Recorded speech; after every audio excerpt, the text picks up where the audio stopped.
So right now he has completed his coursework. So actually he has the GRE score is 327 out of 360, and the TOEFL score is 111 out of 120. So this is it's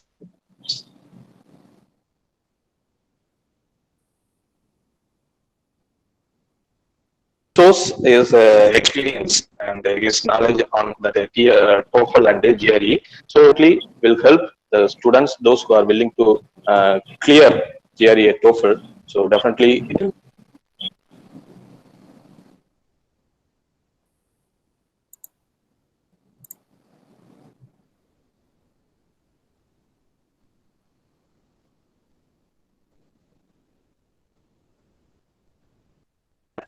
Conclude my welcome address. Once again, I welcome all the participants.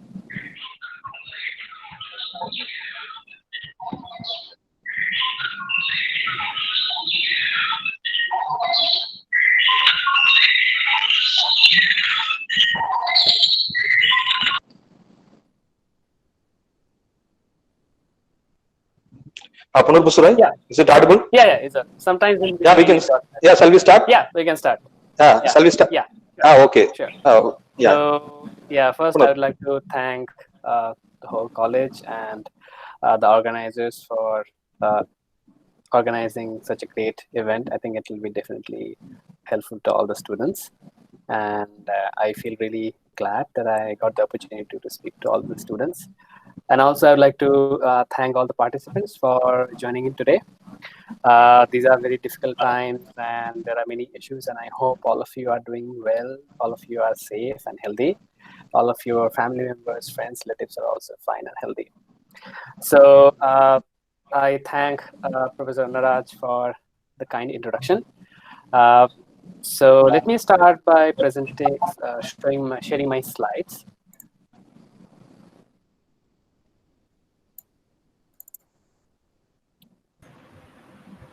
So can someone just let me know if on the left side of my screen my slides are visible? And on the right hand side is my camera fit? Yeah. Now only it's coming. Yeah, I saw it. It's visible. It's visible. You can reduce your size, your video. You can reduce. Yeah. Yeah.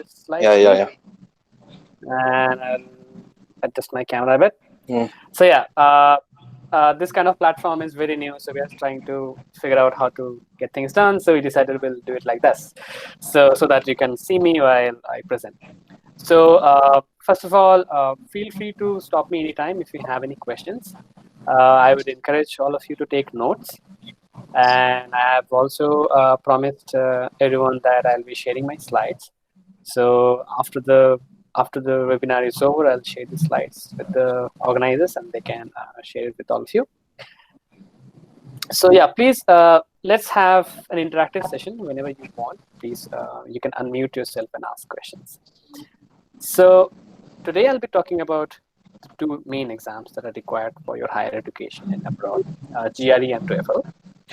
I had a brief introduction slide, but I don't need it anymore because I've been introduced very kindly. So I will say during my stay in Indian Institute of Science, I think I had the privilege to be around some of the best minds in the country. I had amazing seniors and amazing teachers, and that's why I really got an exposure of these exams, and that environment really helped me achieve good results in this exam. And I feel that I have the responsibility of sharing this knowledge to those who don't have access to this knowledge that readily. So that's why I was really happy to accept this offer. So before to begin with, I'll just share with you some of my scorecards. So this is directly from the scorecard that I was given. So I got 160. So this is just a split up. This may not make sense entirely right now, but overall, I'll say I got, as Anuraj mentioned, I got 327 out of 340 and GRE. GRE has several sections. My verbal reasoning score was around 91 percentile. My quantitative reasoning score was 88 percentile, and there's an analytical writing portion which is not very important. I and I did not really focus on that. And I'll explain all of these portions one by one, and I'll give you tips and tricks to do well in these sections. So this was for my GRE scorecard, and this was TOEFL. Uh, TOEFL has 4 sections. I'll go in details for each section, and overall my score was 111. And I would like to say that whatever these exams, I did not take any coaching classes and all. I just prepared. I just studied these exams very well. I understood their format. I talked to my seniors. And I took their advice very seriously and just studied well and got these good results. And I believe that if I can do it, each one of you can do it. So those of you who are planning to take these exams, I hope you will get something good out of today's webinar. So just a brief outline. I know many of you already know about the structure of these exams, but just to make sure that everyone is in the same page, I'll briefly touch up the structure and format of these exams. And then we'll go in details about how to do well in each of these sections for both of these exams. So first, both GRE and TOEFL are organized by this organization, which is called Educational Testing Services. It's a non-profit organization. Though it's a non-profit organization, the exams are not really free. They're quite expensive, and that's why it's important to do well in your first try. So this organization has put in a lot of effort in developing exams which measure our ability in different things. So GRE, which is the acronym for Graduate Records Examination, this exam is very important if you are planning to go to United States for your higher studies, be it a master's or for PhD.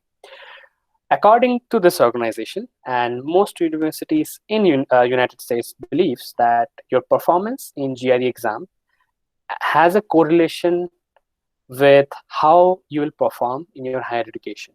So they have found that people who get higher score in GRE tend to perform well in their higher education also. So that's why universities want you to take GRE exam and show that you did well in GRE.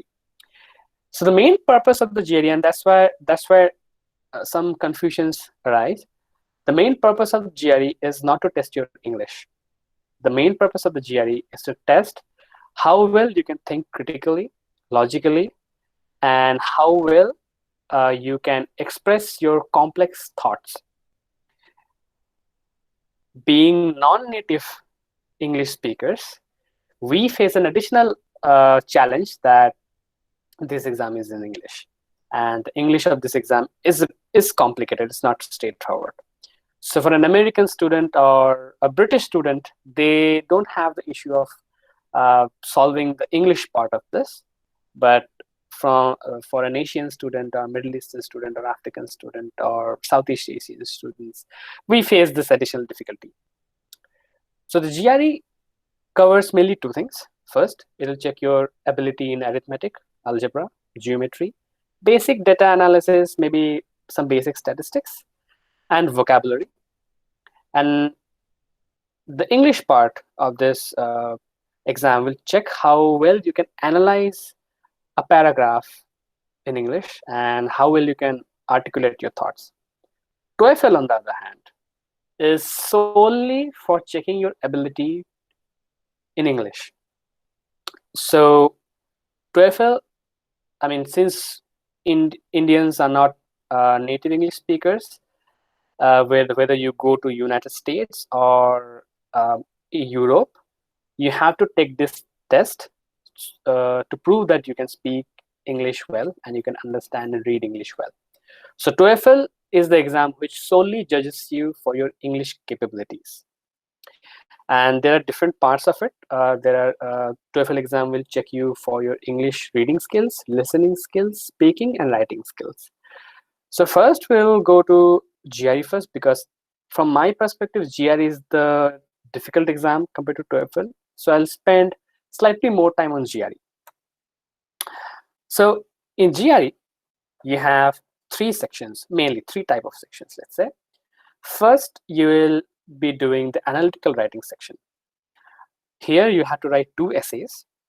The maximum score that you can get is 6. The minimum score will be 0, and you'll get around 30 minutes to write 2 essays. The other section is verbal listening section. The minimum score in this section is 130. The maximum score is 170. You will get, in your exam, you will get 2 sets of verbal listening papers. Each set will have 20 questions. And for each set, you will get 30 minutes. So I'll be using some common lingo. So instead of saying verbal reasoning again and again, I'll just call it verbal. So this is the kind of language that we used to use. So whenever I'm saying verbal, I'm referring to verbal reasoning set. All right. And the other section is quantitative reasoning. So this section will be more solely be focused on maths. Here again, your minimum score will be 130. Your maximum score will be 170. Again, similar, 2 sets of papers. Each set will have 20 questions, and you'll get slightly more time, 35 minutes per set. Based on my experience and based on my seniors' experience, what it seems is that the verbal reasoning section, which is basically English type, English and logic-based section, is the harder one. Quantitative reasoning section, which basically deals with maths, is usually the easy one. But here's the thing, what I said is mainly true for science and engineering students. For art students, for example, a student who is studying English or let's say philosophy or economics, statistics says that verbal reasoning might be the easy one for them and quantitative reasoning might be slightly harder for them. But it will vary individually. So we'll start with just showing what are the average scores. So to be in the top 10 percentile in verbal section, you have to score 162 out of 170. For quantitative reasoning, you need 166. For analytical writing, 5. Now let me tell you, analytical writing section is not the most important section, and it's perfectly fine if you get a low score in this. I will say 3 out of 6 is enough. For those of you who are studying arts, for your case, expectations are higher. So art students should get a better score than their science and engineering friends. Science and engineering students should definitely get a high score in quantitative reasoning, but a slightly lower score in verbal reasoning is fine. For art student, verbal reasoning section should be a well-scored one, and quantitative reasoning section can be a bit, they can have a less score on this. So I would like to give you a target today. Overall, so the whole GRE exam is worth 340 points. Even if you don't answer anything, you'll get 260. I know this is a different kind of scaling. I'm not going to argue about why the scaling works and why not. So basically you can say the whole exam is worth 80 points. If you get 0, you'll actually get 260. If you get full marks, you get 340. As I said, there are 2 verbal reasoning sets, 2 quantitative reasoning sets. So to simplify things a lot, you have 80 questions, 40 from verbal reasoning, 40 from quantitative reasoning, and you have 80 marks. So each question, in simple words, will be for 1 mark. So each question counts a lot. So so this is how the exam will work like. And let me tell you right now, both these exams are computer based. These are not paper based. So you'll be given you'll be allowed a computer, and you'll stick to that computer for the next 3 hour 40 minutes. So first set will be analytical writing. That will take around 60 minutes. And then you will do a verbal listening set, which is the English based one. That will be around 30 minutes. And then a quantitative test for 35 minutes. And then you will be allowed to take a break for 10 minutes. And then again a verbal reasoning, followed by another quantitative reasoning. And now, as I said earlier, you will have only 2 verbal listening sets and 2 quantitative reasoning sets, but I have an extra one mentioned here. That is because in the exam, you will either have to take an extra verbal reasoning set or an extra quantitative reasoning set. And this set will not be graded. And you will not know which one. So this is like a lucky draw something. So for example, I am taking an exam. At the end of the exam, I realize that I have taken 3 verbal reasoning sets. One of them will be like a wild card. I don't know whether that will be graded or not. The purpose of this is that ETS, the organization which takes this exam, is continuously developing more question papers. So they let you take one new question paper so that they can understand whether that question paper is more difficult or too easy. And based on your performance, they will adjust the difficulty level. So you are actually helping them make question papers for future. So that's why you will get, so in the whole exam, you will either write 2 verbal reasoning sets and 3 quantitative reasoning sets, or the other way, 3 verbal reasoning sets and 2 quantitative reasoning sets. Whichever you get to do, overall this exam will take 3 hours and 40 minutes. And let me tell you, I have taken this exam twice. The first time I did not do well. The second time I did much more than I expected. Both the times, those 3 hours and 40 minutes were very intense. I mean, the last time, the longest exam I have ever taken other than GRE is my boards exams. That was 3 hours long. And after that, during my university time, the maximum duration was for 2 hours. So taking an exam for this long is mentally intensive. So the first lesson is, from now on, build your mental stamina and develop longer attention span. I suffer from this even now. I mean, there are so many distractions that we have. So it's very important to learn how to stay focused. And at least before the exam, you have to get really focused and give your 110% during the exam. So if you feel like you have difficulties in staying focused, it's the right time to start developing your focus right now. So let's go into details about analytical writing. So as I said, you'll have 2 essays. 2 essays will be slightly different from each other. So the first one will be called Analyze an Argument. So here you'll be presented with a paragraph. The paragraph will be something like this. Let's say I am a businessman. It will be written from, let's say, a businessman's perspective. So let's say the businessman talks about how he can develop his vegetable business in a town.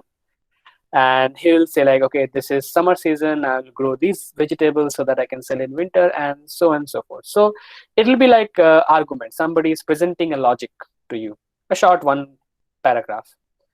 What your job is to analyze that argument, understand what are the assumptions that are being made, what are the plans that are being proposed, and then you have to make a comment. Then you have to say that, okay, this person has made this assumptions, these arguments, and for these reasons, I feel that this argument is right, and for that reasons, these arguments are wrong. So you have to present why this argument can be right, and also you have to present why this argument can be wrong. But in the end, you have to take a stand. You have to either choose whether this argument is right or wrong. So the main purpose of this task is to express that you know that not everything in life is black or white. There can be different aspects of everything, and you understand positive and negative of an issue, and what is your stance on that issue. It'll come with practice. I'll give you some references and you can check those references to see how to do this. The second issue will be second essay will be an analyze an issue essay. In here, you'll be given just a sentence, just a simple sentence. And many times there are some wild sentences. Sometimes we get simple sentences. For example, here's an example of issue. So the sentence could be like, the government should offer college and university education free of charge to all students. Again, In this case, you're not given a paragraph like the last one. You'll just be given a sentence. Your job is to think about the sentence early on, and then write your opinion about this sentence. Whether you think this is right or you think this is wrong. Why do you think this is right? Why do you think this is wrong? And overall, what is your opinion on this? Again, you have to show that you know positives and negatives of both things. But overall, what is your opinion on this? You cannot, so it is very important to take the stand, give a conclusion that overall, I think this is right, or overall, I think this is wrong. You'll not, it's okay to, I mean, you can either say this is right, you can either say this is wrong. There is no penalty for, I mean, there's no right answer. The right answer is the one you write in the exam. I know friends who have written against this issue. I know friends who have written in favor of this issue. It doesn't make a difference. As long as your logic is correct, and that is very important. Your logic has to be correct. You just cannot throw illogical sentences. Even if your grammar is a bit shaky, your sentences are not polished, the main thing is whether you can project your logic in the correct way. So grammar is not that important, but don't make too many mistakes. Some typos here and there are fine, but if you have too many typos, too many spelling mistakes, then it will go against you. So to improve your analytical writing skill, I would suggest that you take part in various debates. You start watching speeches in news channels. You start watching debates in news channels, because I was interested in these things, and I had, I mean, Professor Naraj will know, we had some lab members in ISC with whom I like to share my views on different things, be it politics, be it sports, be it national policy, whatever you like, whatever is your passion. If you like cricket, go ahead, talk about cricket with your friends, but talk critically, talk about complicated things. So the more complicated things you practice expressing, the better you get at articulating your thoughts. So, but again, let me just tell you this section is not the most important part of GRE. As long as you get an average score in this, it's fine. The other two sections you should try to get above average score. So the next and the most important and probably the most difficult section of GRE, which is the verbal reasoning set, which I'll refer to verbal time to time. As I said, you'll get 2 or 3 sets. Each set will have 20 questions. 10 of them will be fill in the blanks type. So you'll have a sentence, you'll have some blanks, and you have to read the sentence, understand the idea behind the sentence, try to guess the meaning of the sentence, and then you have to pick words. So all of it, so other than analytical writing, all other sections will be multiple choice questions. You'll be given some choices. All you have to do is pick the right choices. So you can have a sentence with 3 blanks. You have to, so for each blank, you'll have 4 options. If you get all 3 options correct, then you get the point for that section. And these are the questions where your vocabulary is tested basically. Early on, I mean, maybe 5, 6, 10 years before this point, GRE was more about English, but now it's not that much about English, and it's more about logical thinking and expressing your ideas in English. So that's why there's a myth that to crack GRE, you need to learn like thousands of words. It's not true anymore. And that is the first mistake I did when I took the exam first. I was so focused on learning more and more words that I did not care about other sections, and I did poorly.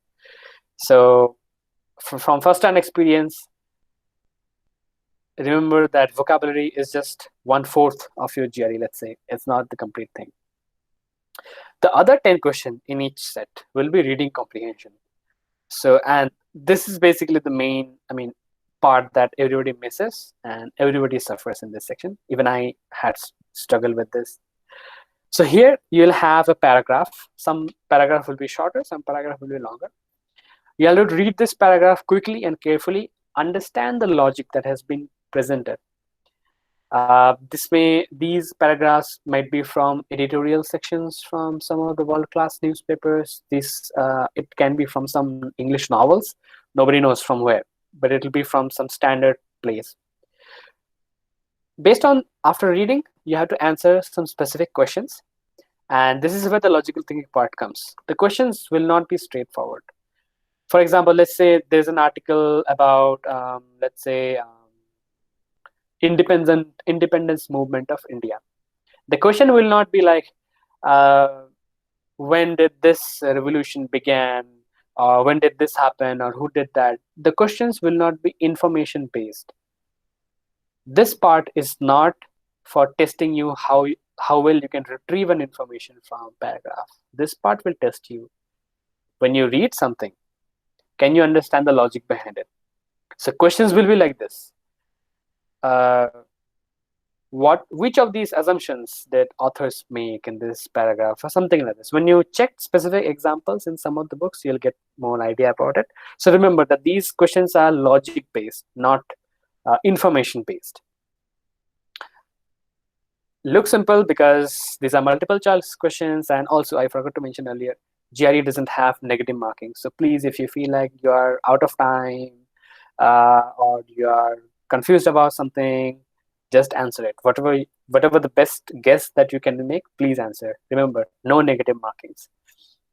And yeah, so the reading comprehension part needs really practice and practice for a long time. So first part is improving your vocabulary. You can start that today. You don't have to wait for the exam. You can start that today. I would say maintain a notebook. This is also an error that I made earlier. I used to think that I'm too smart at that point. I used to take dictionary, or I used to check newspaper, search for a new word, learn the meaning of it, and then never ever repeated that word again. And so what happens is you learn 5 words today, 2 days later, you will never recall what you learned. So whatever word you learned today, write it down in a notebook, write it down in a Word file, so that 2 days later you can go back and check what word did you learn 5 days ago, and stick to those words. Okay. Some places will mention you need to learn thousands of words. I don't agree. I don't definitely agree with that. I believe 400 to 500 words are optimal, and these words don't have to be fancy words. There are very basic words that you can learn very easily. Do not learn words which are too exotic and you'll never be able to use them. Uh, there are many resources. If you can just Google it out, they will show you some hit list of words that are more likely to come in GRE. If you follow them and learn 400 to 500 words, that's enough. As a quick resource, I will suggest you can use Magoosh flashcards. So Magoosh is a company which helps students do well in GRE. So they have some free apps in Android store, and this one I used a lot. It's Magoosh flashcards. So this actually helps you practice a lot. I mean, whenever you are free, maybe you're on a bus, or maybe you're waiting for something, maybe you're at a dinner table, you can quickly practice a few words. So they have a couple of other versions of their app. I would recommend to go for the flashcard app, because that's the more effective one, basically. The other important thing is there are many words that you'll learn, and out of those words, many will have more than one meaning. And GRE test makers love those words. So whenever you learn a word, check if that word has two meanings. For example, we all use the word appropriate almost daily, right? Well, appropriate has two meanings. One is the one which you already know, like suitable. For example, um, if I'm going for an interview, I should wear formal clothes because that's appropriate for a business meeting or appropriate for an interview. So that's the one use of it. The other use of it is as a verb, where it means taking possession of something. For example, the company appropriated this land for building a hospital or something like that. So be mindful of this. Be mindful that some words will have double meanings, and you should know both the meanings. Time to talk about improving your reading comprehension skills. Again, you can start improving that today. Develop habit of reading novels, newspapers, editorials, even philosophy books. I like to read philosophy books, so I read them. And whatever you feel like, whatever is your interesting topic, whatever is interesting topic for you. Again, can be cricket, can be movies, can be food, cooking, anything. Read about that topic in English. So find content online that is in English and read that. I mean, you can get books easily. You can check online blogs, online news articles, online free books. There are many available resources, whichever you like. Just start reading. Uh, Anything that is non-academic, anything that is not a textbook, start reading that. And the more you do that, the faster that you can, faster you'll be able to read things, and the faster you'll be able to process the data, process the information, and think about the logic. There are many books available for practice, for exam specific practice, and I'll give some names at the end. You can take any of those books and prepare. So just remember this. If needed, note it down. The verbal listening section is the harder one, and this reading comprehension exam set will be the hardest part of the exam. So you need to prepare really well for this. Time for quantitative reasoning. By the way, I wanted to cover all the information in the least possible time, so I might be going slightly faster. If any of you are having difficulty following up, or you want to stop me to ask questions, just feel free. Okay, I mean, consider me as a friend. Don't be shy and just stop me whenever you want. So time for quantitative reasoning. This part again will be mostly focused on maths. I mean, is focused on maths. The good thing is you'll not require any high-level mathematics. 10th level mathematics is all you need, syllabus-wise. Okay, trigonometry, calculus, integration not needed. Arithmetic, algebra, geometry, and basic statistics-based data analysis should be enough. So the syllabus is simple. The questions will be tricky. I'll not give any example today, but you can check out some of the books, and you'll see that questions are really simple. It's just that there will be a tricky part that in a hurry you will forget to address, and that will lead to a wrong answer. So be mindful of that. Questions are not that difficult.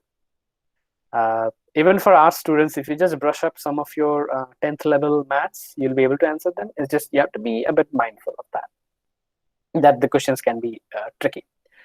Again, just to make sure that you understand the difficulty level, please check some of the textbooks that I will be referring to later on, or you can check some other textbooks that you find helpful or that you have access to, and just make sure that you understand the difficulty level, because same things can be difficult to someone, can be easy for others. So just make sure that you understand whether you find the questions difficult or whether you find the questions easy. Overall, the sentiment is that quantitative reasoning tends to be easy and a high scoring section. So the main lesson here is all of you need to engage in activities that are heavy in English. I mean, talking about simple things will not really help. I mean, talking about I'm eating now, I'm reading now, and this kind of small, I mean, easy sentences will not really develop your English. Okay, what you have to do is try to come up with more challenging sentences, try to come up with more complicated sentences, and in that way you will improve. And that can happen if you form a group, maybe form a group with friends that, okay, this day we'll only talk in English or something like that. It sounds a bit weird. I have tried this with my friends. Initially, it sounds a bit awkward when you try to do this with friends, but for the future benefit, please start this now. Engage in English-based activities. You can start writing English, and maybe whatever you write, go ahead and publish these in your magazines. I mean, college magazines or some other magazines. I mean, that's definitely something beneficial. So, and also watch educational YouTube videos. I mean, don't watch movies all the time, but watch educational videos on topics that you like. Watch documentaries. Again, watch news channel, watch debates mainly. I think debates are the ones that are most helpful. So engage in English activities. These are some easier things to do. But again, these are just supplementary activities. The main activities are your exam preparation and exam focused preparation. So I'll talk about exam specific preparation in the end. For now, I'll just quickly breeze through some introduction about TOEFL. As I mentioned earlier, TOEFL is solely judging you for your skills in English. It will not have any question about maths or anything. So that's the difference between TOEFL and GRE. TOEFL, again, I'm just repeating because some people were not there in the initial section. TOEFL will be required wherever you go, as long as that country is an English-speaking country, be it United States or be it England, Europe, anywhere. GRE is the exam which is mainly required in United States. In Europe, it's not required. In Singapore or Taiwan and other nations, it's not required. But TOEFL will be still required. So again, as I mentioned earlier, there are 4 sections: reading, listening, speaking, and writing. The minimum score can be 0. The maximum score can be 30. So overall, the exam is of 120 points. The reading section, so there are not fixed number of questions. Depending on which question set you get, the number of questions will vary. So just for today, for an example, I'll say, let's say you'll get around 40 questions. And to do these 40 questions, you'll get 70 minutes in reading section. And the reading section will be the first one. And after that, you will deal with listening. Here they will test how well you can listen to someone speaking in English and whether you can understand someone speaking in English. So those of you who watch a lot of Hollywood movies or TV series, it'll be a very easy section for you. After that, you'll get a 10 minutes break to go to washroom, have something to eat, and then you'll have to deal with the speaking section. And this is the major section in TOEFL exam. And I'll talk mainly about the speaking sections and how to do well in this one. And in the end, you will have to deal with writing section. Again, 2 essays, and you'll get about 25 minutes for each essay. So as you can see, there are some similarities with GRE, mainly the reading section and writing section, but I would say TOEFL is much easier, and I'll explain why. So reading. In this case, you'll get multiple paragraphs, just like GRE, and you just have to answer the questions reading the paragraph. The key difference is the questions will not be logic based. They will be much easier than GRE. The questions will be basically about retrieving information from the paragraph. So the questions will be, let's say, again, let's take the example of Indian Revolution or Indian independence struggle. Let's say there's a paragraph about that. It can be long, it can be short. The question will be, when did this revolution happen? So there's no logic involved. You just go through the paragraph, you find that information, you answer. As simple as that. And it's very simple. And many times what I have seen is I did not even have to read the whole paragraph. For example, the questions will be like, what happened in 1917? Now, I don't have to read the paragraph. I can just find where is the 1970 written in the paragraph, and then I have it, the answer. So you can play it really smart into a full reading section, okay? Once you prepare for GRE, TOEFL will be really, really easy in most of the sections. So remember that it will not be logic-based questions. These will be mainly information-based questions. Listening, the most easy part, I think. Very simple. You'll put your headphones on in the exam hall. They will play some audio clips. Very short audio clips, maybe 1 to 2 minutes long. All you have to do is just take notes. Write down notes, and we have enough short-term memory. Sometimes you don't even have to take notes, but I will recommend you taking notes. And then after you take notes, they will post questions. For example, let's say the audio clip was about 2 people talking with each other regarding something. Let's say regarding some test. So they can ask questions like, what were these 2 friends talking about? Which exam are they talking about? Which college are they from? Which class are they in? Something like that. Very simple. As long as you take notes, it'll be really easy. And this is probably the most, easiest section. So as long as you can, all of you have watched some Hollywood movies or some English movies or some English videos, and I don't think any of you have problem in this. So I think all of you will really do great in this section.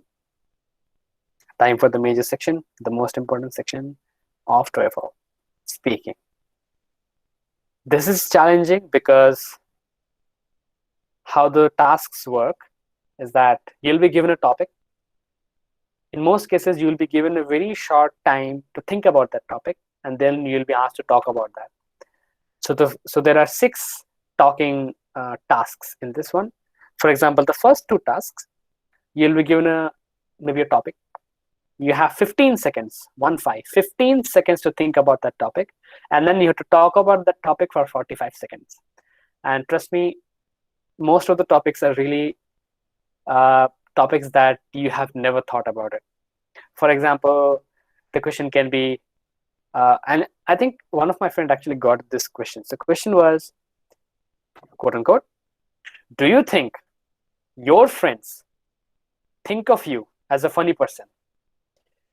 Now, I don't think we really think about these topics that often. And yeah, so first point is you have to develop fast thinking capacity, and then you have to develop strategies to talk fast and get your message across. So this is the most challenging part, because what we generally do as non-native English speakers is that we think something in our head in our mother tongue, for my case Bengali, for your case Tamil, and other languages, and then we start to translate that, and then all this process gets delayed. So main thing is we have to develop our speaking skills so that we don't have to translate from our mother tongue. Okay, we have to start directly thinking in English and then speaking that directly, and it will come with practice. And the more you talk about different things with your friends, with your family, or I mean anyone, the better you will get. So there is no way around it. I mean, you just have to keep speaking. You just have to get very vocal. I know some of us are very shy and don't like to speak, but there is no way around it. You just have to keep speaking. I mean, so talkative people will have an advantage in this, I think. The key thing that you have to remember for TOEFL exam is there are no, I mean, I know for GRE, I mentioned an average score that is 320. 320 out of 340 will be a good score. 315 will be a borderline good score. Anything below 315 will be slightly difficult. So set your target as 320, at least 315. In TOEFL, there are no minimums. Usually, the only minimum is applied for speaking. Out of 30, you should get 24. Because there are certain reasons for it. I'll not talk about that. University needs to make sure that you are good in speaking English. So if you have a score of, let's say, 23 out of 30, that puts your application at a backleg. I mean, this puts you at a disadvantage. So try your best to get at least 24 out of 30. You can get less score in writing, you can get less score in listening or reading. This section is very important. Remember this threshold, 24. You don't have to be Shashi Tharoor to get a good score. I was not, okay? And to be honest, as long as you can speak lucidly, fluently, you will get a good score. I got a score of 25, and just after exam, I felt like I really did bad. And then it did not turn out that bad. I mean, they understand that this exam is for non-native speakers, so they have some basic expectations, and you just have to meet them. So you don't have to use fancy words. You don't have to use an American or British accent. It's fine. Indian accent is all fine. You just have to be lucid and fluid. Okay. So some tips. One thing that you remember, I think I'm taking slightly more time, but I'll try to go a bit fast. So the first thing is, in the TOEFL exam hall, it will get really noisy because just like you, 50 other students will be talking about the same thing in the speaking section. So you have to be prepared to think and take an exam in a very noisy atmosphere. It gets really difficult. Unless you try it, you will never understand. But I'm trying to get this message across. Prepare to take speaking section in a noisy atmosphere. Maybe put some headphones on, play some songs, play some market audio clip somewhere, and prepare like that. Uh, as I mentioned, speaking section comes after reading, listening, and the break. So if you can complete reading section and listening section faster than others, you will start speaking section first in the exam hall, and that will give you a tremendous advantage. I did that. My friends told me to do that. I really rushed, gave all of my effort to finish these sections first, reading and listening. And then when I started speaking section, the whole room was quiet and I was shouting. I mean, I apologize to all those people who were in the exam hall, but that's what I had to do. I made sure that I was loud enough so that my voice got recorded. The exam room was quiet and I got to focus really well. If the exam hall had been very noisy, I would have gotten a less score. And you have to also remember that you just cannot prepare for the topics. What you can prepare is how fast and how lucidly you can speak. Most of the topics will be something really out of the blue, something really awkward, really new. So you just have to start speaking. Okay, like in 15 seconds, you have to think about, okay, this is what I'm going to talk about, and get started. Think about this. If I want to talk to you about something in your mother tongue, it'll not take you more than 15 seconds to come up with a topic, right? Or come up with something or start a conversation. So that has to be applied in English as well. One very important resource that I found really helpful is this YouTube channel, which is called Noteful TOEFL Mastery. To be honest, I really did not prepare that much for TOEFL. Whatever I prepared for GRE helped me in TOEFL already, but the speaking section required special attention, and my friend suggested that this website is really helpful for speaking section. And 2 weeks before the exam, I started checking their videos and started to apply whatever advice they had. So I think that if you just go through their suggestions, some of their websites, take notes, and start implementing whatever advice they have, you'll do great in speaking section. Again, let me just give you my quick background. I till 12th class, I studied in Bengali medium school. So I was not a CBSE student or ICSE student. I was a state board student. I studied in Bengali medium till class 12th. I wrote answers in Bengali. It is only from my undergraduate days I started shifting to English. And if I can make that change, you can too. And overall, I believe students from southern part of India are more fluent in English than other parts of India. So you definitely have an advantage, and use it to your good use. Okay. Writing section, I think probably one of the easiest section compared to GRE section. This is nothing. Simple thing. Two sections. The first writing section will be you have to read a paragraph, and then you'll hear a lecture in your audio headset, and then you just have to summarize whatever you have read and whatever you have heard. Very simple. Basically no input from you. Whatever you read and whatever you listen from them, just write it down. I mean, this is really easy. And again, no need to use fancy language. Simple language is just fine. They're just checking whether you can summarize something. So I think in the past also for different languages, I mean, in your high school, you have done these summarizing activities, right? Like summarize this, summarize that. So that will be helpful in this case. So very simple, just summary of that. So while listening, just take notes. And again, we have enough short-term memory. So even if you don't take notes, you'll remember that, okay, this person said this thing, and you just have to write notes and just write the summary. So the task two will be something of a freelance thing. You'll be given a topic, just like what we had in GRE, maybe just a sentence, or maybe a few more sentences. All you have to do is write your opinion about that.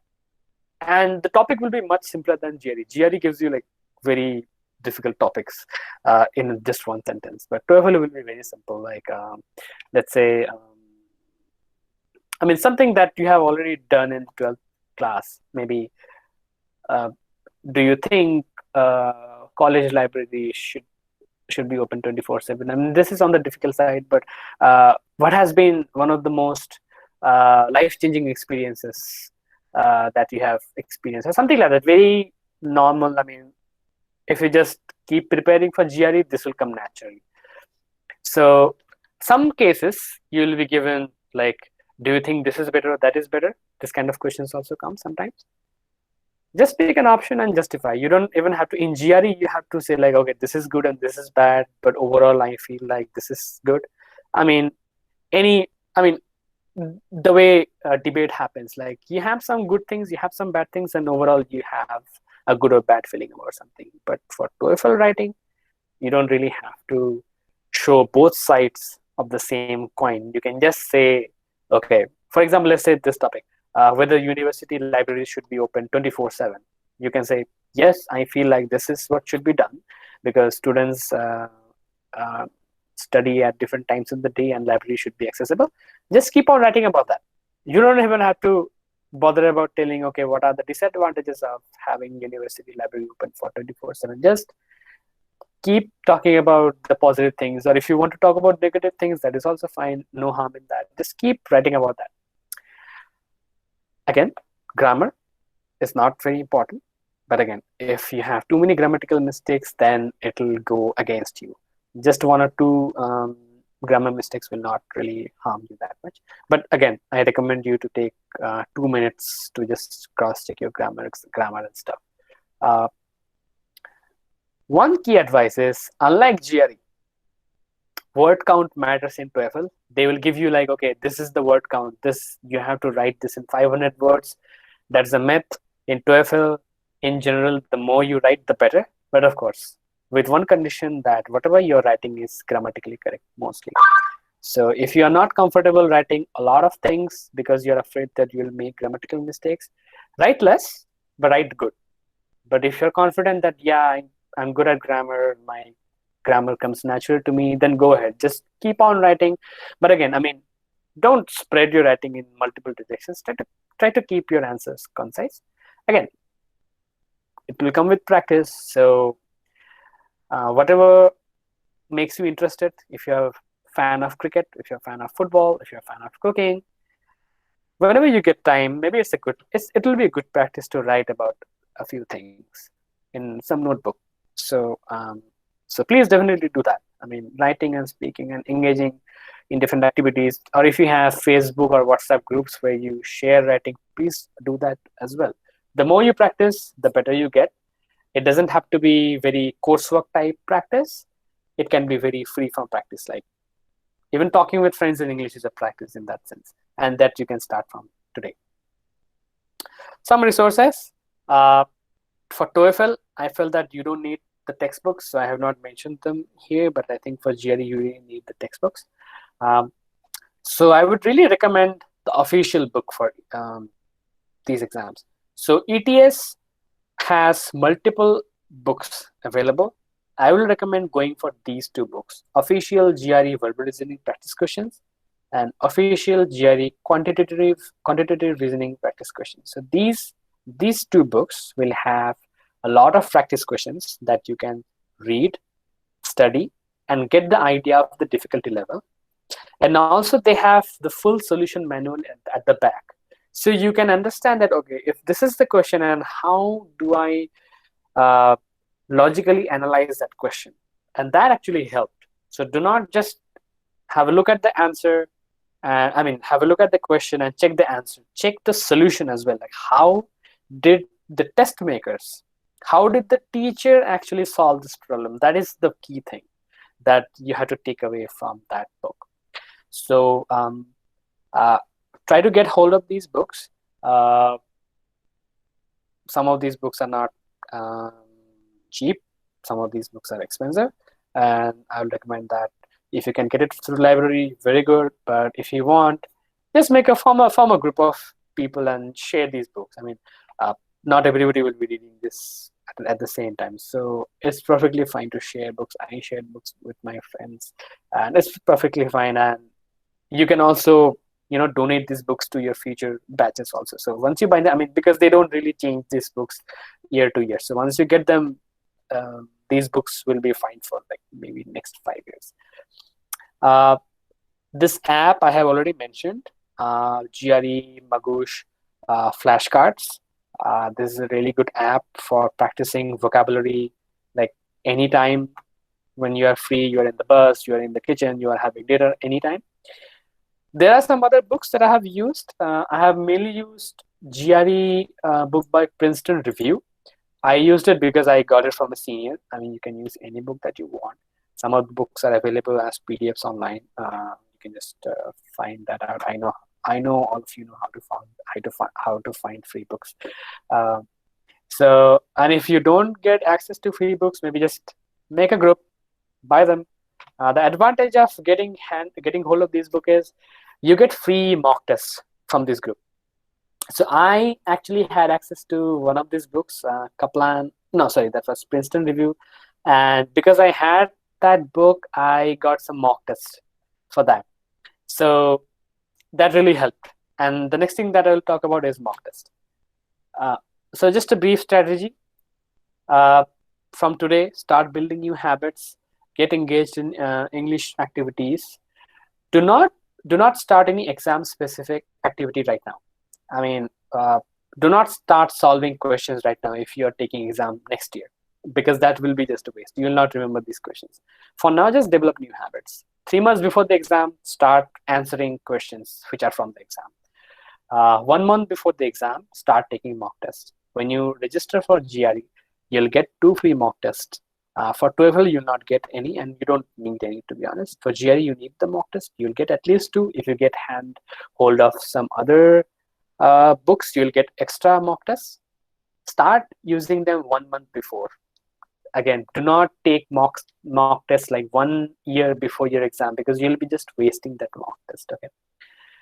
The good thing about sharing book is you can take the same mock test again and again. So even if one person, I mean, if you buy one book and you get one mock test, 5 people can take the same mock test. So I'm really against spending a lot of money for these exams, and I feel that there are ways to like minimize your expense and maximize your performance.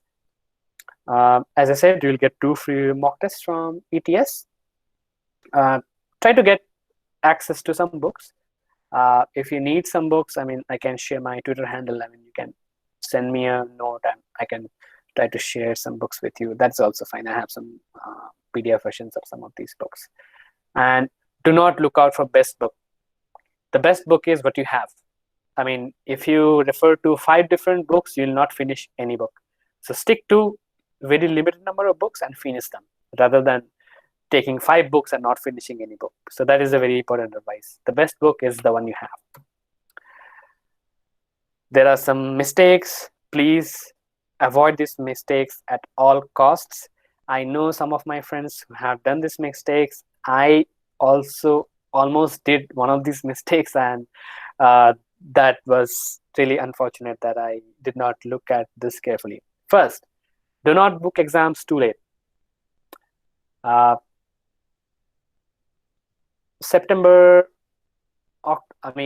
November are really tight schedule times.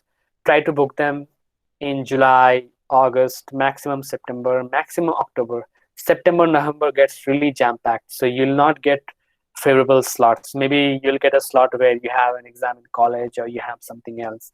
So try booking the exam in advance. I mean, you can book exams advances quite a bit. Like you can maybe exams, you can book today and book a slot 6 months later. So you have that flexibility. So use that. The most important thing for GRE and TOEFL, you need your passport. No other form of document will work at all. I know my friends who went to the exam hall and they were simply asked to leave because they did not have passport. Your Aadhaar card will not work. Your driving license, your voter card, your college ID, your birth certificate, nothing will work. Only passport. So you need passport to register for this exam, and then you need passport to get inside exam hall. If you don't have passport, they will simply ask you to leave. Nothing can change that. The security level in these exams are really tight, like airport level security. If you do not have passport, there's nothing you can do. So please make sure that you have password. I know many people who did this mistake, and that's why I'm stressing it a lot. uh, Another mistake, again, as I said, GRE and TOEFL, these are not vocabulary based exams anymore. So do not get hung up on like I have to learn 1,000 words. You don't have to. Even 400 to 500 words are enough. uh, Another mistake is, I know some people took mock test way too early. Let's not do that. That will not help you. Wait till at least 2 months before the exam and then start your mock test, or at least 1 month before the exam. uh, One thing that helped me is that uh, not traveling too much the day before the exam. So what I did was, when I the last time I took the exam, I actually, due to some other reasons, because the day of my exam there was a Bharat Bandh, so I could not travel that day. So what I did was, I traveled to that place one day earlier, stayed in a hotel which was very close to that exam hall, and then on the day of the exam I just walked to that place, because otherwise my place was like 1 hour away using a taxi, and you don't want to be sitting in a taxi when you are so worried about an exam. So I felt that's a good thing to do. So if you can stay close to the exam hall for one night, please do so. That reduces a lot of stress, and on the exam day you can just wake up slightly later and just walk to the exam hall. That's definitely my advice. I mean, if it's not possible, then it's all right. And the next thing is, do not get exhausted before the exam. I know some of my friends who took like back to back mock tests just before the exam. Let's say they have exam 3 days later, and then they took like 6 mock tests in 3 days, like one in the morning, one in the afternoon. They were completely exhausted before the exam. They did not have energy. So please conserve your energy. Take mock tests. Practice is essential, but do not get exhausted. So at least 1 to 2 days before the exam, do not take mock tests anymore. At that stage, mock tests will not help. One day before the exam, it's not going to help. So just make sure that you're completely relaxed. I did not do anything. I just listened to music, cycled around the campus, and just completely relaxed and conserved my energy for the exam. Again, both of these exams are 3 hours, 40 minutes long. You really need all your energy that you can put in the exam. And closing remarks. Oops, there's a typo. Yeah, closing remarks. I'm just going to share two of my favorite quotes. First one by Swami Vivekananda. Take risks in your life. If you win, you can lead. If you lose, there's no harm, you can guide. I have done mistakes. I know what mistakes people will do, so that's why I can guide you. In some cases, I succeeded and I can lead.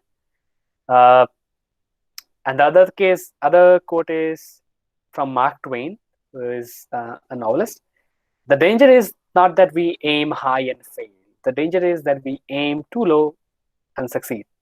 So in order for you to grow, in order for everyone to grow, we cannot take the safe options always. We have to take risks, and we have to do things that other people have not done. Only then we'll get an advantage.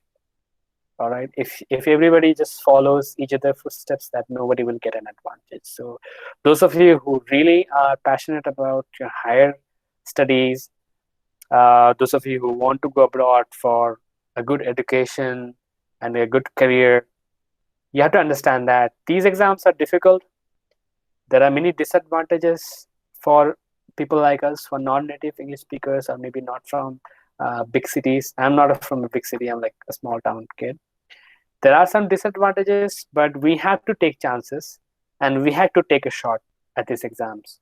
I mean, if we don't try, we'll not succeed. So with that, uh, I will stop. I do not know how much time I took. I hope that I did not take too much of your time. So with that, I'll open the floor for any questions that you have. Uh, don't be shy. If you feel like you have some questions that you want to ask, you can find me in Twitter.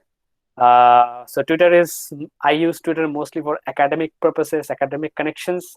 So if you have questions, I will really prefer answering them in Twitter rather than answering them in Facebook or other places. Uh, And yeah, I mean, I'll be sharing these slides. So please feel free to use them as your reference points. And yeah, so that's all from me. And if you have any questions, feel free to ask them.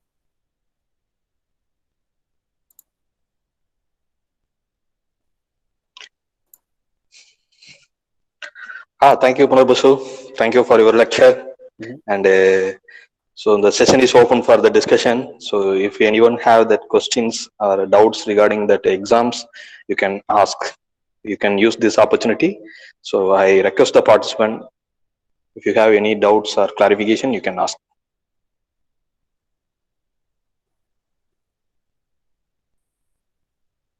No question is a stupid question or dumb question. So even if you feel like you have a stupid questions or very simple questions, do not let that deter you from asking. Just go ahead and ask it. Consider me as your friend and feel free to ask.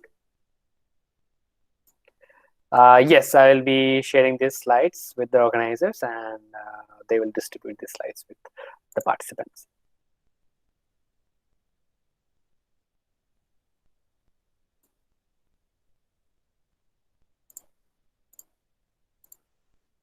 Also, if you don't have questions, but if you want me to repeat some part of the talk, I'm happy to do that as well.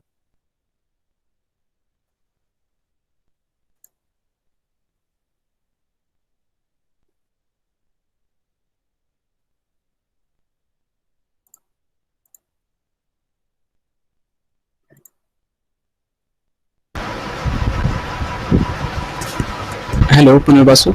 Yeah, Yes. yeah. So can you please emphasize on the exam preparation timeline again? Okay. So I would say developing your habits and some of the soft skills, what we call, that you can start from day one. I mean, right now, developing your vocabulary, developing your speaking skills, developing your writing skills, that you can start practicing indirectly from right now.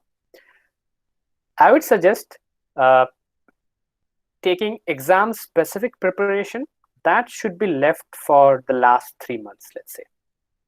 Uh, you can start slightly early, maybe 4 months. That's depending on your comfort level and depending your confidence level. But I will say 3 months is an optimal. 3 to 2 months. 2 months might be a bit late for some people. So I'll say 3 months. So let's say you have exam 3 months from now. So today you can start by starting to answer questions from the official books that I have showed. Get access to those books, start answering questions from them, start seeing and analyzing how the test takers have solved those problems. So let's say that can be for month one. Month two, you can check other books, other reference books, and start answering their questions. And also, all the way in, you will develop your vocabulary skills and keep practicing whatever words that you have learned. Also, good point. I may not have mentioned that in my slide or may not have talked about this. It is important for you to learn the application of the words as well, um, to ensure that you know in which case you have to use the words. Okay. So make sure you know the sentences also. So whenever you're taking notes, please write a sentence along with that so that you know how to use it. Yeah. So month one, prepare from official books. Month two, prepare for the reference from the reference books, and so mainly focus on the English part because that's the challenging part. The math section, the quantitative reasoning, I will say the last month is enough. Uh, you can check questions if you feel like you need more time. You can start a bit early, but if you check 10 questions and if you feel confident, leave it for the end, the mathematics part. So the third month, the last month, you start taking mock tests. So depending on how many mock tests that you have access to, try to spread that. The minimum will be two because whenever you register for GRE, you will get two mock tests at least. So if you just have access to this two mock tests, I will take one mock test 2 weeks before the test and another mock test 1 week before the test. But if you have access to more mock tests, then maybe I'll schedule 2 mock tests in a week. That maximum 3 mock tests in a week. Anything above 3 will just suck away a lot of energy from you, and on the exam day you will really feel drowsy. So do not push yourself too hard. 2 to 3 mock tests per week, let's say. So I hope I answered your question, but if you need some more information, feel free to again ask and we can talk some more specifics. I think there is a question from Kartika. So the question is about scholarship for students scoring higher marks in GRE from the university. So this is not specifically for GRE, but that's a very relevant point, that this whole application thing is an expensive affair. I cannot deny that. Unfortunately, it is like that higher education is expensive. It should not be. That's my personal opinion, but higher education is expensive, at least the admission process. What you can do, first thing, you can apply smartly. There are many universities which do not take an admission fee or an application fee. So you can try to focus your application in those universities. I would say in Europe, that is mostly the case, where universities are more liberal toward these things, and they do not charge you for applying to that university. In US, it's more money-based system, so it takes a lot of money to apply. But then there are some universities which do not charge you that much. Some universities will charge you a lot, and that's the way things are, and we cannot really do anything about it. In GRE, there is another thing, which is like when you get GRE score, you have to send the GRE score to the university. So you basically tell the company, okay, this is my score. Send my score to this university. So you can send this score for free to 4 universities. So that's the way to reduce your cost. I mean, you don't have to do anything. The company will give you these 4 transfer of results for free. So if you just want to apply to 4 universities, then you don't have to pay too much of extra. So you save some money. And also, just a quick advice, when you're applying to a university, and if you feel that the university is charging money, which it's difficult for you to arrange, and it can happen. I mean, there's no bad thing about it. I mean, financial problem is a real thing. It can happen. What you can do is you can send them an email saying that I'm from here, and this is I really want to get into your college for this degree, but I'm not in a position to pay this much of application fees. So can you just waiver it? Just make a request. And I mean, this was a lesson for me also, is just that, I mean, once you make a request to someone, I mean, there are actually more chances of you getting that thing. So make requests to people. I mean, people are nice. If you make a request, there's actually a chance that they will listen to you and they will actually waive off your application fee. And that has happened to some of my juniors. So they conveyed their situation that I'm not from a financially stable position, or for some reason right now I'm financially so secure. So please, can you waive off my application fee? And then university agreed that fine, we understand your position, we will not charge you money. So you can always send universities emails and in a respectful way, and they are likely to consider that.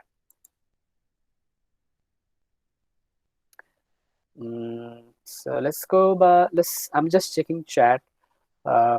So strategy regarding the exam. So overall, I'll say both the exams, the key to do well is if you start early. You don't have to start your exam specific preparation that early. You can start developing your soft skills basically early on, and these soft skills will help you in every places, wherever. I mean, when you go for job interviews or something like that, I mean, they check that how good that person speaks English and how good you can present your thoughts and all. So overall, developing your soft skill will be beneficial. So I would say start with that. And once you have that exam coming up in 3 months, start with specific strategies like going through official guidebooks, solving problems, and learning more and more words and all. I think there is one more question. So Kartike asks, in which year did I write this exam and how did I manage preparation? Because uh, when you are studying in a college, you have a lot of other things going on, right? Coursework, research work. So in IISc, when I took the exam first time, I was a fourth year student. So that is basically, so in IISc we have 4 year bachelor's program and 1 year master's programs. I was in my final year. That was seventh semester, and at that time, so the first time I did the exam, I did poorly, and I got 311. That time I was really busy with a lot of coursework. I was involved in a lot of research work, so I did not really get time, and my understanding of the exam was really limited. So I just totally focused on vocabulary, and I did that. So the next time I took exam was in September 2018. At that time I was a fifth year student. So I had a 9 month gap. Trust me, I did not study for 9 months. I was busy with other stuff like getting my project work done and some other stuff. So I would say I prepared in June, July, August, and then I took the exam in September.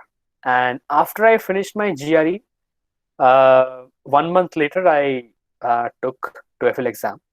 So technically, TOEFL specific preparation was just for a month or less than a month.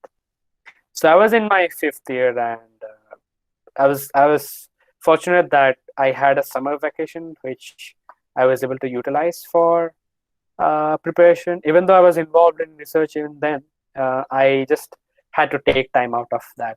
So it's an involved process. I had to take time out of my regular schedule. I had to let go of some other things. Like I like playing computer games. I like doing other stuff, watching movies, but I could not do it that much because I had to prepare for these exams. So yeah, you just have to find the best way to do it. Just find your best time to do it. If summer vacation works for you or if winter vacation works for you. And I will also recommend you not to, schedule these exams during your final exams of college. That's definitely not a good idea. So do not overlap your exams. Try to have a gap between your college exams and these GRE and TOEFL exams if you can. Thank you, Orineswaran, that I was of help, and I hope all of you would remember some of this advice. From my perspective, I forget advices when they are given too early, and I know some of you may not be taking these exams within a few months. Maybe some of you will take this exam 1 or 1.5 years later. And I hope you'll retain some of the information today. You will have access to this PowerPoint file, so you can refer to them. So try to remember whatever I shared with you today, and just practice a lot and stay focused. So Subhash asks the difficult part of the exam. So for GRE, the most difficult part of the exam was the reading comprehension, where you have a paragraph. You have to read the paragraph and then you have to answer some logical question. To be honest, I don't think anybody will be ever 100% prepared for that section. It's just that you have to give your best shot. How I prepared is, I will say, I started developing my habit of reading novels at that time. I realized that I need to make sure that I can read fast. I think this, as a non-native speaker and a person who was not a student of English medium school, I felt that my reading speed was less. So I started reading more and more newspapers, and I think some of you know about the website called Quora. So it's a I mean, people post questions and people themselves write answers for some of these things. So I started reading that. So I tried to engage myself in more and more English reading activities. And that way I developed my reading skills. I saw an improvement that I can read English paragraphs, English newspapers and things faster. And when you can read faster, you'll start to analyze things faster. So first job is to understanding things in English faster. And when you can do that, you'll eventually develop your ability to analyze things in English faster. So that was the difficult part for GRE, reading comprehension questions. For TOEFL, the most difficult part is definitely the speaking section. And I would say I was a bit nervous before the exam because I felt that I'm not prepared enough. I mean, nobody ever feels 100% prepared for any exam. So I was nervous, and so what I did was first I started preparing for these exams in a crowded atmosphere. So it's not like I went to crowded places. So what I used to do is, if you search in YouTube, you will get audio clips for market or audio clips for office.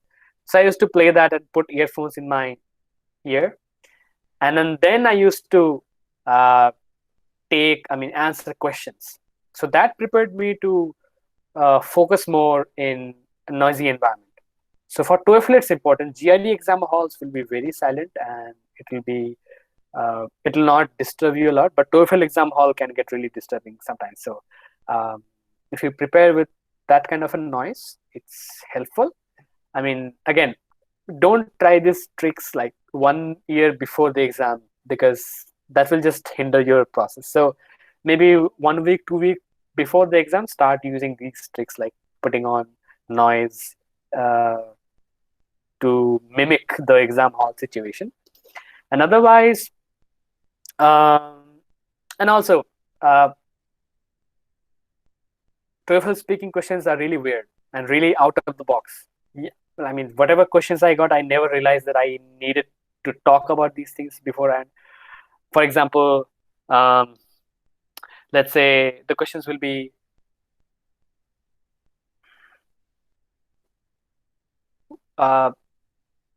what is your experience of a rock concert? I mean, it can happen. I'm not joking. Now consider this: how many of us have been to a rock concert, right? Many of us didn't. But the thing is, you don't have to you don't have to lie about things. Okay, you can just say, well, I know that rock concert happens like this, and this is a rock concert. Rock bands come, and this is sort of structure of rock band. I know about these things because I saw rock band concert videos on YouTube. But personally, I have not been to a rock concert. And even if you say that, it's fine. You don't have to answer the question directly. You don't have to lie and come up with lies that, oh, rock band is so awesome, or rock concert is this or that. You can just say, well, I know what a rock concert is. Never been there, but I know how it looks. Maybe you can say that I know a friend who has been to a rock concert and he liked it a lot. Something like that. Maybe the question will be like, what is the best seafood that you had? Well, not everybody had seafood in their lives. So you can say that, okay, I know about these are the things that are served as seafood. I personally have tasted this, or I do not like seafood. That is why I have not eaten any seafood. But I know friends who have taken seafood, and I know some of the best restaurants in my town which serve seafood. And someday in future, I'd like to have it. So you just have to talk. It doesn't have to be pinpoint. All they are looking at is how you can just fluently express yourself, right? Speaking section in TOEFL and reading comprehension section in GRE. That I will consider the main difficult parts of those two exams.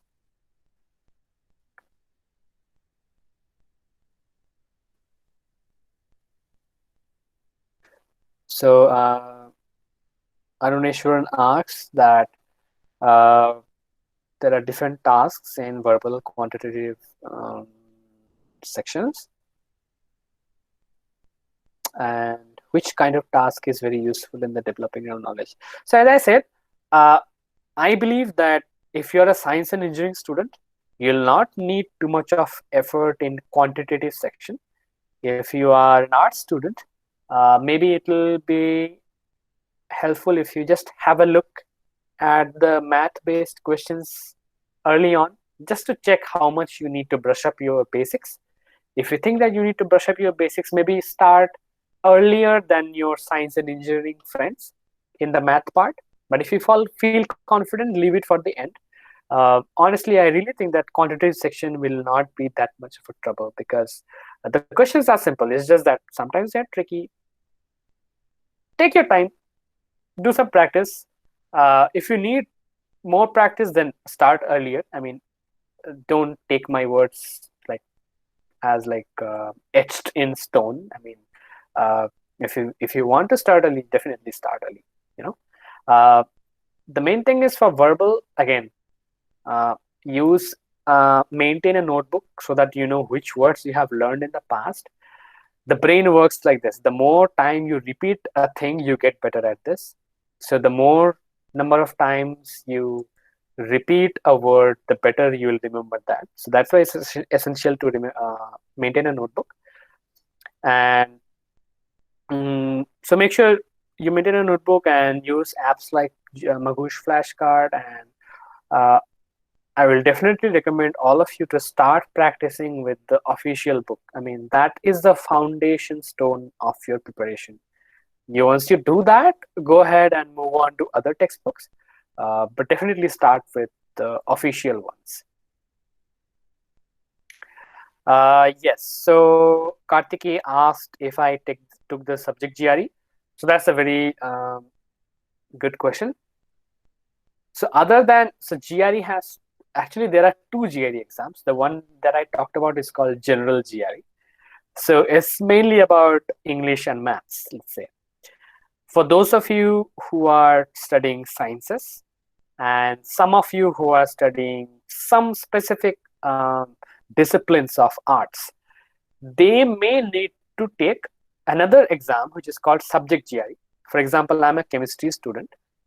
So for a chemistry student, I'm required to take a subject GRE, which tests my knowledge on chemistry. And I know students who study English, students who study psychology, they need to take this exam. To the best of my knowledge, engineering students do not have to take any subject exams.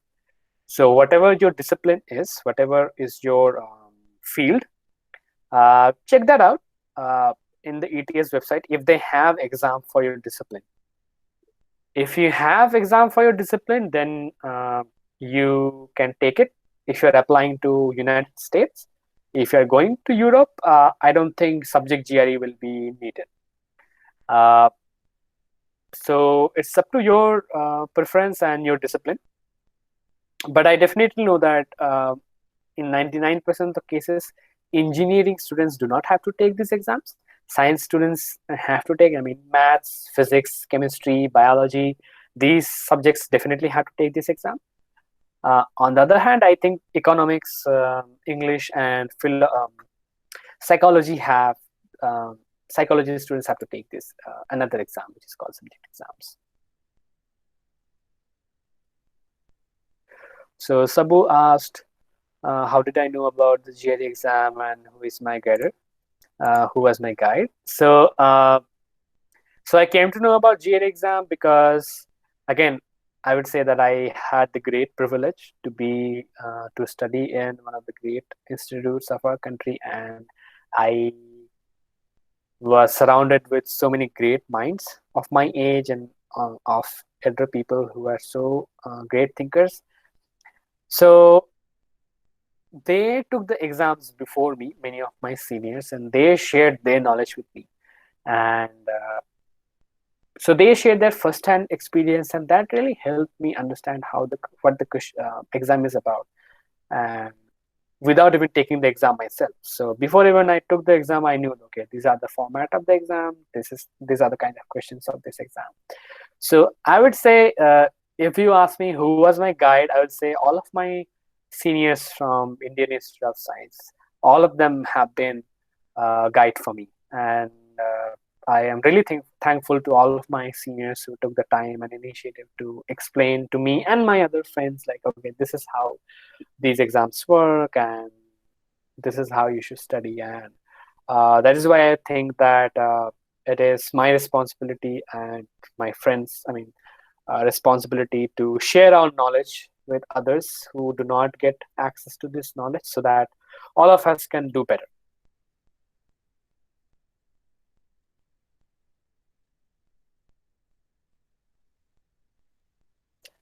Yeah, it has been my pleasure to be of help to all of you. And yeah, I wish you really good luck in your exams and for your higher education. I'm really impressed by the turnout today, and all of you who took the patient, who were patient during the presentation, and you all took the initiative to come here today to learn about new things. And that really tells that all of you are really passionate about your career, and all of you are really serious about your higher education, and that is the first step, that you have to be interested. So I'm really impressed with your presence and all of your questions, and I'm really happy that people are asking questions.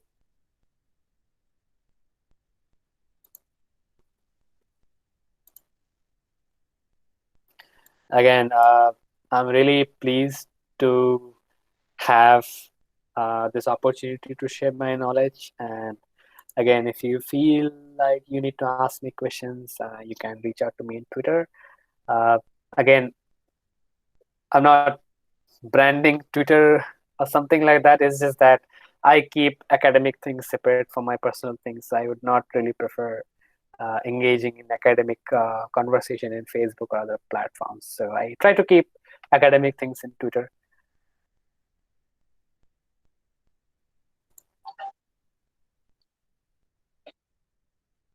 Okay, Punarbasu, it was wonderful experience for us.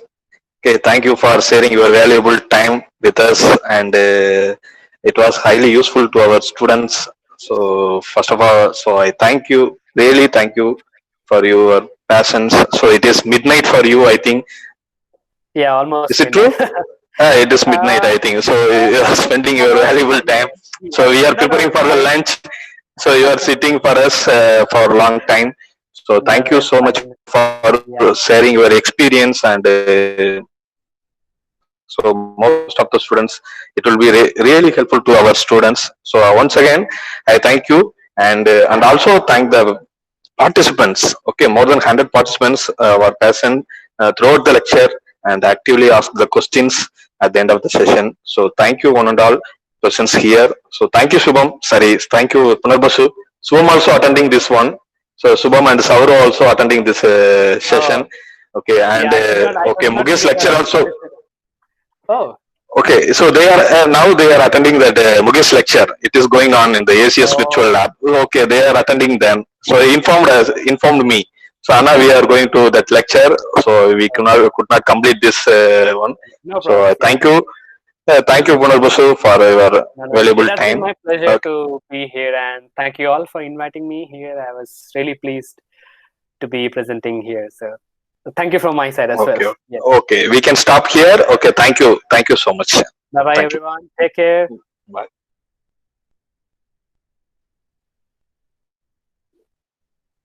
Bye.